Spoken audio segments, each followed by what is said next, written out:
Welcome back to the New Jersey Youth Soccer Seton Hall Center for Sports Media podcast, brought to you by RWJ Barnabas. I'm Niamh Campbell. Alongside me is the CEO of New Jersey Youth Soccer, Dabby. Thank you so much for coming in today. Yeah, you guys have joined us at so many events with all the students. I feel like it was finally time for me to come visit you in great facilities, so thank you. Well, we're happy to have you on campus today, and we're going to talk a little bit about the 2026 New Jersey Youth Soccer Awards celebration and Hall of Fame induction ceremony. It took place at the beginning of February. We had lots of Seton Hall students come and help with the event. So before we kind of dive into what happened this year, I just want to talk a little bit about the 2025 event. Can you kind of explain what that looked like so that we can understand eventually the scale of what you guys did this year? Yeah, and if you don't mind, I'll even turn back the clock a little bit more. I started with the New Jersey Youth Soccer about 10 plus years ago, and we had a nice awards dinner of 300 people at the Pines Manor, and great event. And as you evolve, and I think our goal is to always to grow and expand. Fast forward 10 years, it got to be an awards dinner that was not just honoring the adults, but the kids, and that's what we're about. So we grew to be a sold-out capacity crowd at the Pines Manor with 1,000 people, and we got to the point of, now what's next? So that'll transition to what was next, and an event that grew significantly beyond that 1,000 capacity awards dinner. Yeah, and before I get to this year, that growth that you talk about and, having to eventually move to the American Dream Mall, which is where this year's awards celebration took place, did that come from the amount that youth soccer and just soccer in general in New Jersey was growing, or is that something that you wanted to do to try and build awareness and a brand reputation for the organization? Yeah, I think we as an association are just about constantly getting better. I think that's our goal. Like, you don't go from 0 to 100 overnight, but incrementally you can do that. And that's what, I think the awards dinner was just that. We added kids to it. We added a parade, things that we saw this year. We added a red carpet room, all things that were part of this year's event, but it grew over time. It just rarely do you go from 0 to 100 unless you just get lucky. But this was just hard work by everybody growing it. Yes, our membership grew over the last 10 years, and I think it's representative of the same. But this event, was kind of a microcosm of what's going on in youth soccer, and I think through hard work, we just make an event and the experience better.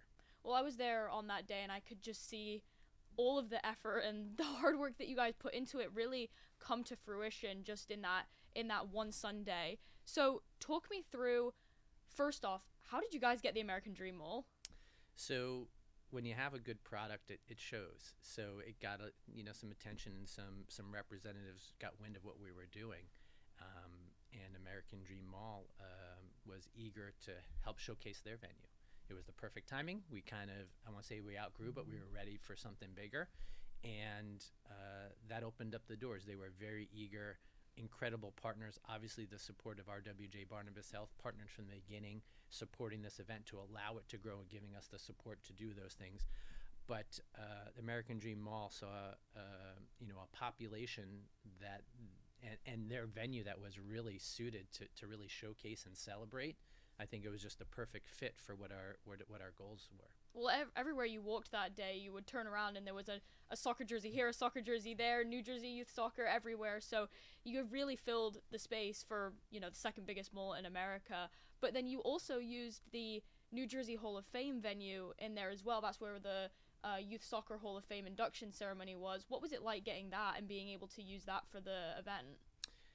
Sometimes just synergies are there, and they're just too hard to ignore. We've had a Hall of Fame class each year, and when we learned about the New Jersey Hall of Fame, and you go there, and there's so many things we'll talk about that are hard to put into words, but you were the MC, so you helped create this just professional experience that was so befitting of honoring, two people that have just done, things that others are hard to compare, and so few that are eligible and really appropriate for the Hall of Fame. So we learned about the event, we saw it, and we said the show that we put on there was befitting of the experience we're trying to create. Well, I was just going to say that as well, being the MC for that event, I couldn't imagine it happening at any other venue. That was the perfect location to be able to honor both Aleko and Denise that day. So let's just kind of go back to how you began, creating this award celebration, this Hall of Fame induction ceremony. You mentioned to me that you had 3 to 5 core staff at the beginning, and then on the day of the event, that went to 50 plus staff and volunteers. But those 3 to 5 core staff that you had planning this day, what was it like working with them and trying to take what was in your mind and eventually bring it out into the American Dream Mall for this celebration for everybody in the organization?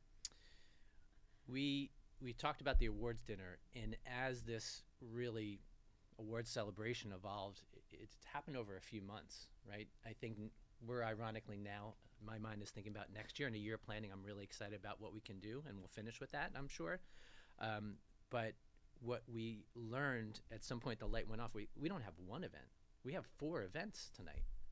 So we had the Dream Stage, where all the champions got awarded. We had the Soccer Village, 8,000 square feet of our partner activation. That was its own beast and a good one to manage. We had the red carpet room where all the winners got interviewed, several by Seton Hall students, and the great job they did there. And we had the Hall of Fame induction. So some point in that early going, we're like, we got to pivot. We have 4 different events, stakeholders. So back to your original point, 3 to 5 people, our staff, I think is as good as there is, in my opinion, in youth soccer. But we also realized that we can set the stage, but come an event like that with 4 events, we really drew upon the volunteers that we've worked with over the years. There was, at least a half dozen Seton Hall students filling key roles throughout the event. And, really through planning, communication, making sure we're really deliberate about what everyone's role is. I think events like that are about thousands of small, simple pieces, but if you don't do it right, you're going to fail.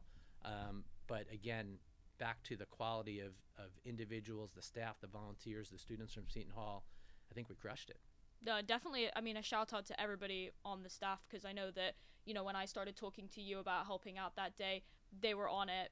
They knew exactly what you guys needed and what the vision was, so they made the entire process so easy, and looking forward to what's going to happen next year, which we'll definitely talk about in a bit. But before we do, we're actually going to bring on Tim Lang, who is another Seton Hall student who helped out doing photography and videography work specifically for Aleko Eskandarian. So we'll bring on Tim right now to chat about that as well. Welcome back to the New Jersey Youth Soccer Seton Hall Center for Sports Media podcast, brought to you by RWJ Barnabas Health. Here still with CEO of NJYS, Evan Dabby, and with me as well is Tim Lang, a Seton Hall student who was at the awards celebration and Hall of Fame induction ceremony helping out. Tim, the first thing I want to talk to you about is the video that you created for Aleko Eskandarian. You worked with Evan, you worked with Aleko. What was that process like for you? No, it was awesome. Working with someone the caliber of Aleko, obviously an all-time player. It was great. I think my favorite thing about it was that I was able to pitch the idea of miking him up, which is something that's kind of a new thing and kind of trendy thing, and he was all in it from the beginning, and it was great communicating with both Evan and him collaboratively on it, and I think we executed it pretty perfectly, and it was cool to see, like, especially at the event when people watch the video, seeing their reactions, or even the video leading up to the event that played during the event while I had him mic'd up at the event, hearing what they were saying afterwards about him was really cool. And I don't even know if he was expecting that much of a life story in one video, so it's always cool to story tell like that and show someone's accolades like that of such a special career. You did the 2 videos. What was the one that you did beforehand, and then what was the one that you created afterwards? Yeah, so the one beforehand was the one that played right before he accepted his award, so that one was definitely special. And we actually got Jackson, a former Seton Hall student, in on it as a voiceover. So, yeah. And one thing that I think we enjoyed most and appreciate most about this whole experience, working with Tim, working with you, this was new, right? It's one thing when we come back to an event and said, here's what we do it again. But a lot of this as a new event, as we talked about, this was first time stuff.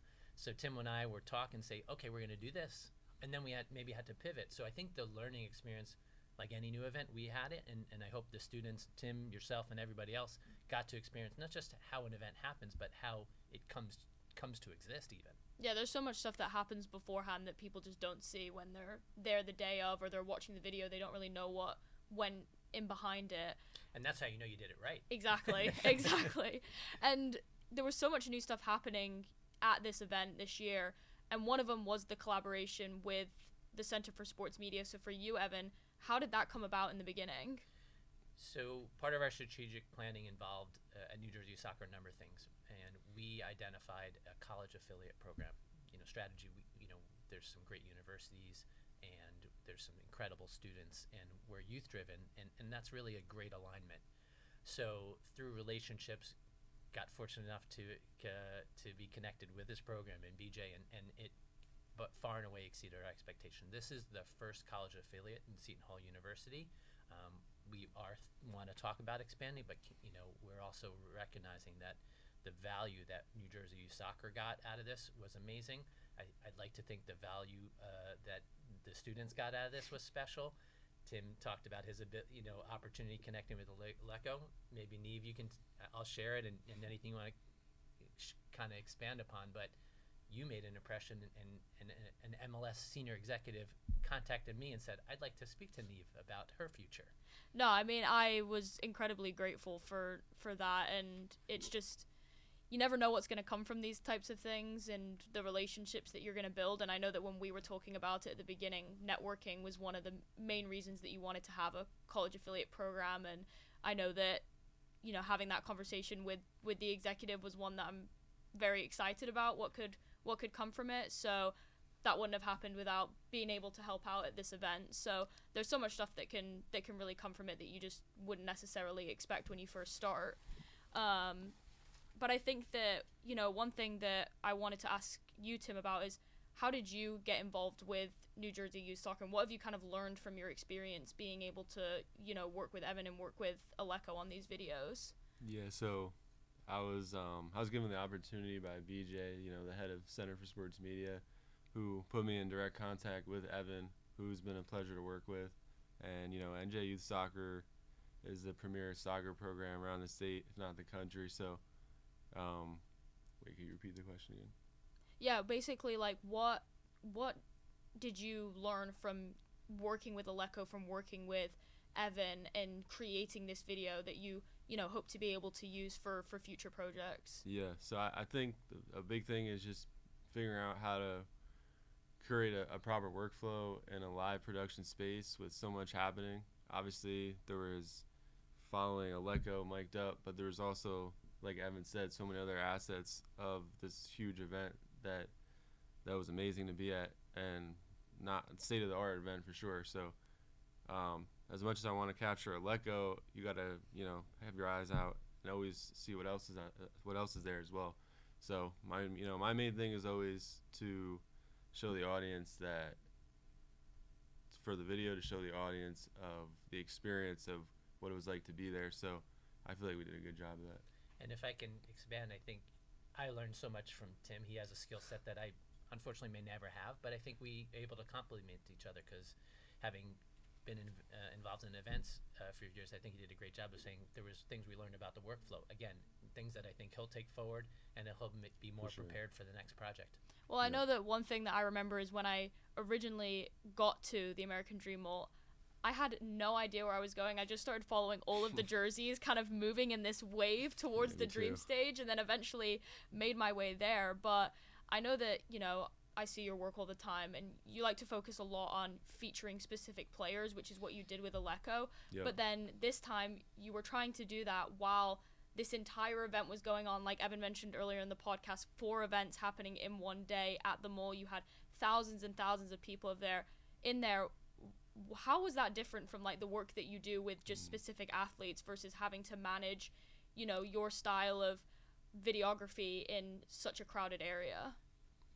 Yeah, my thing is, like, I just always try to have my eyes peeled. So, yes, Aleco's being brought into the Hall of Fame, and, yes, he's being interviewed by radio. Yes, people are coming up to him, but it's like, how can I put this all together to have a seamless video and show from the minute he gets there to the minute he leaves, so people could really see what it was like to not only accept this award, not only hear what everyone has to say about you, but how he was feeling, how people were talking to him, how he was speaking about the event himself. He couldn't stop saying how big of a venue it is and how great of a job Evan and the rest of the team at NJYS Soccer did. So, trying to put all this stuff together is my main goal, and yeah, I think we did a good job of that.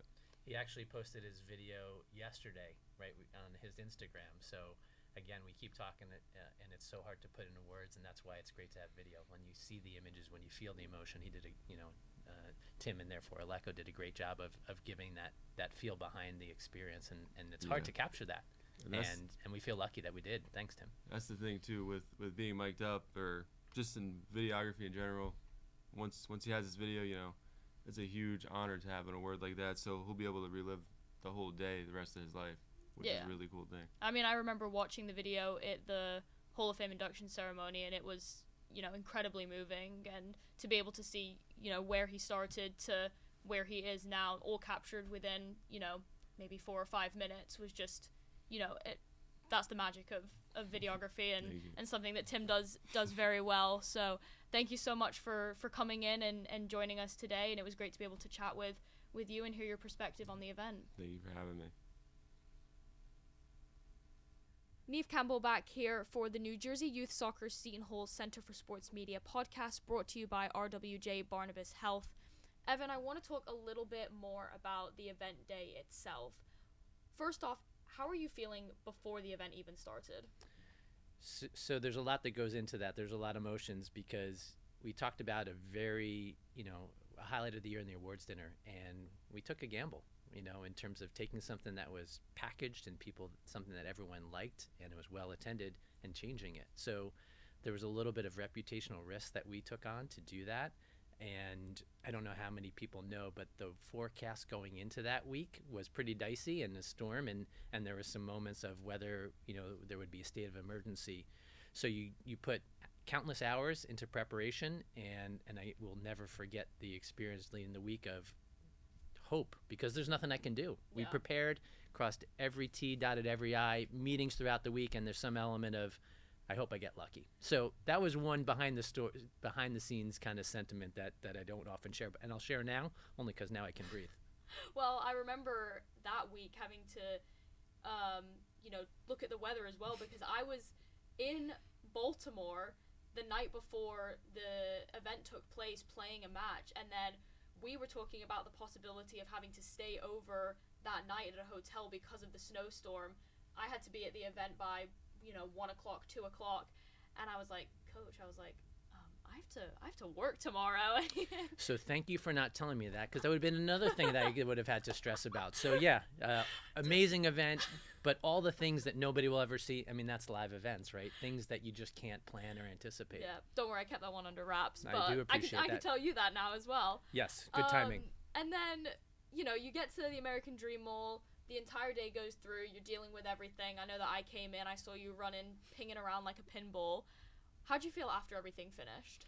So I think of proud and happy. We put a lot into it. I'm proud of everybody, and everyone deserves to share that feeling. And we're about creating a lifelong passion for the sport. That's part of our vision. And the smiles, if you see videos, Fox 5 covered it, and just the amount of joy that we brought to kids and families, as cliche as that might seem, really was beyond rewarding. I have to imagine that these are going to be memories and pictures and images that people and these kids remember for the rest of their life, being on stage in front of thousands of people, being interviewed on the red carpet. So, it's hard to feel anything but proud, somewhat relieved, probably more proud than relieved. Well, I remember one of my highlights was coming in and doing part of the dream stage, and I saw all the teams coming up, and I think it was an under-9s girls team. And the Fireflies. The Fireflies, yeah. They came out with their little firefly lights on their fingers, and it was just dancing around, I was like, that's exactly what this, event is about. And you talk about the pride that comes with it. Is there something specifically that you can think of about the awards ceremony, about the Hall of Fame induction ceremony, that you are most proud about from that day? It is a challenge, just because we mentioned 4 events in one, and each one of those kind of met or exceeded our standards. But I come back to things like Aleko and Denise, and something that they've worked for their entire life, and to get recognized, and they get recognition beyond that day. But I know that was special to them. And again, back to just the joy of it. Youth sports, certainly youth soccer. There's a lot of competition out there, and it's there's a lot of pressure on kids sometimes. And this was anything but. This was a chance to enjoy what you've how you've succeeded, be with your friends, and I think that's what we are really proud of. Competitive soccer will continue, and some of those kids will continue to play harder and harder and play at higher and higher levels, but they had their moment and they deserve that. Hopefully they'll be back there again next year. But those were some things that I think of, but it's really the scope of it, and everyone involved, I hope feels similarly proud of what they achieved. I know walking away that I felt proud of being able to be a part of it, being able to bring this event to so many kids across the state.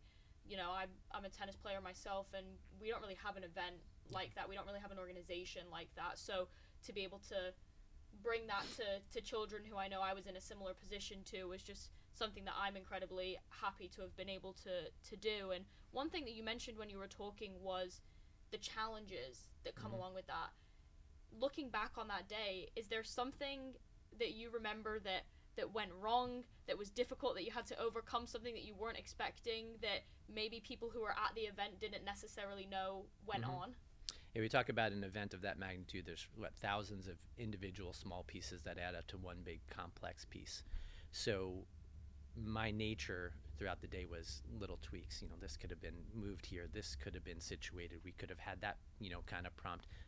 In hindsight, I think they were all very minor and really didn't take away from the success. But these are learning lessons, right? That's what got us to where we were. We constantly learned and innovated over the years, and this was the next big step.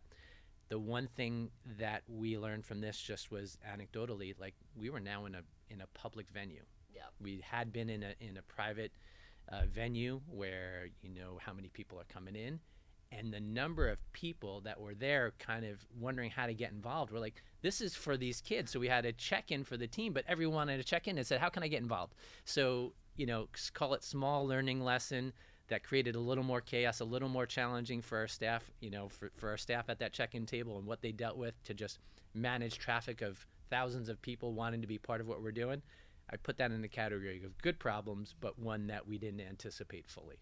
Well, no, and you get a combination of people doing parades and dancing on the stage, and then also everyone doing their shopping as well. So, you've learned, like you said, from what happened this year, and you've already told me you're thinking about 2027. What can you tell us about kind of how you're planning now already?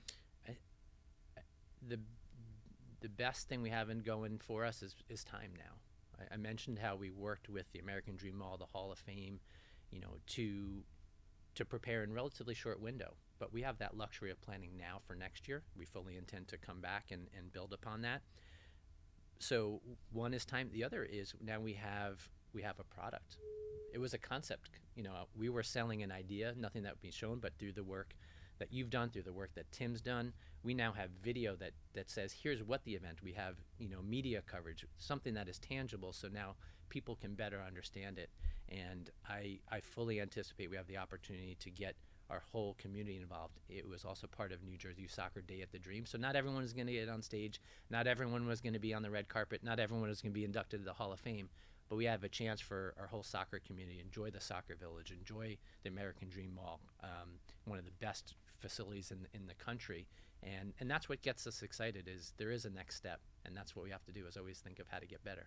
Well, you've already built a foundation having done the event this year, and you're going to be able to really build upon that, like you said, for next year's event. And I know that everybody who was involved with Seton Hall, Center for Sports Media helping out with this event is incredibly grateful for the opportunity to do so, and I know that everybody here is looking forward to continuing that partnership and being able to hopefully help out at the 2027 celebration as well. College affiliate program, we're just so excited how that turned out, and specifically with Seton Hall University. The students, their drive, their ambition, their professionalism, it's refreshing. Credit to everyone who stepped up and really showed that they deserve to be there. And I think that shows what they can do, the students. I think we helped each one in some small way build their resume, network. We talked about a few of those things that happened throughout this podcast. But, just a huge appreciation to BJ and the program and the students. It was genuinely a huge part of everything that we produced. You see, they touched each one of those events. And we're really central to our success, so a great appreciation to the university. Well, that is all the time that we have here for today. Evan, thank you so much for coming into the studio and chatting with us about the award celebration, about the Soccer Village, the Hall of Fame induction ceremony. We are incredibly grateful for the collaboration that we have between the Center for Sports Media and New Jersey Youth Soccer, and we are looking forward to everything that is to come from here on out. Thank you so much, everybody, for listening to the New Jersey Youth Soccer Seton Hall Center for Sports Media podcast brought to you by RWJ Barnabas Health. This has been Niamh Campbell. I hope you have a wonderful day.